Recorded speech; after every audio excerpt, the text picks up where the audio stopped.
Hey, I'm Tamara Levitt, and today I'm going to answer a question that I get a lot from new meditators, which is, what do I do with all the strong emotions that surface when I meditate?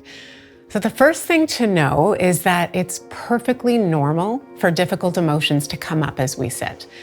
The truth is we're often carrying around emotions without even recognizing it because we're busy and focusing outward.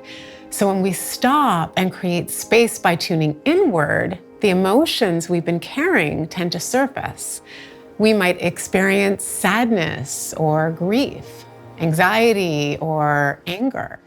Sometimes you might find yourself crying because you finally offered your body a chance to settle and you didn't realize how much you were holding.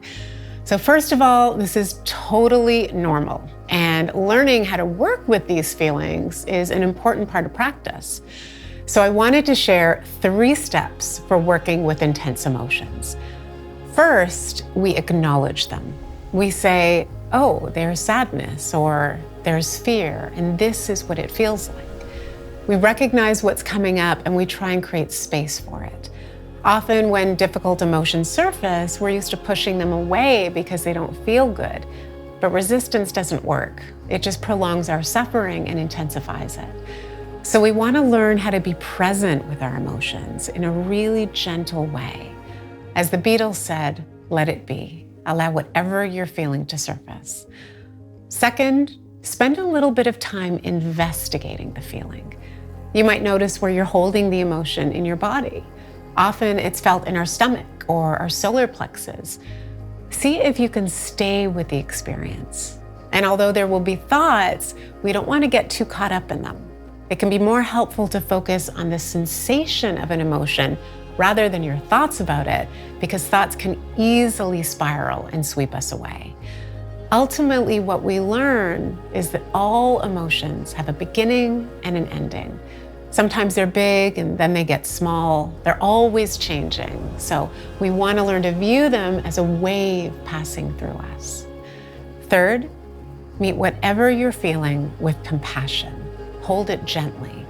When we allow our emotions and create space for them, when we befriend them instead of making them wrong, what we're feeling often softens.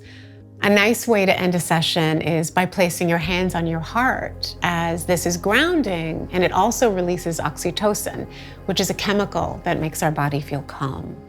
Maybe direct some feelings of care and compassion towards yourself, acknowledging the difficult work you're doing.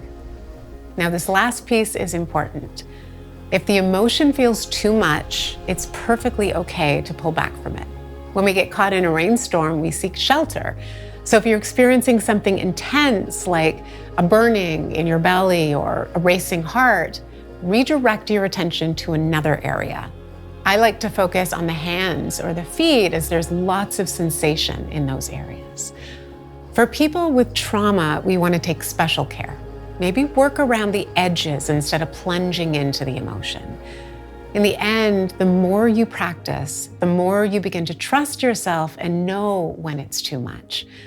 So remember, when heavy emotions arise during meditation, acknowledge the feeling, investigate it, and meet it with compassion. And whenever you need to, you can pull back and find some grounding. This is such important work because when we feel our emotions, we become free. I know there's a lot to unpack here, so rewatch this video as often as needed. Charge on, my friend.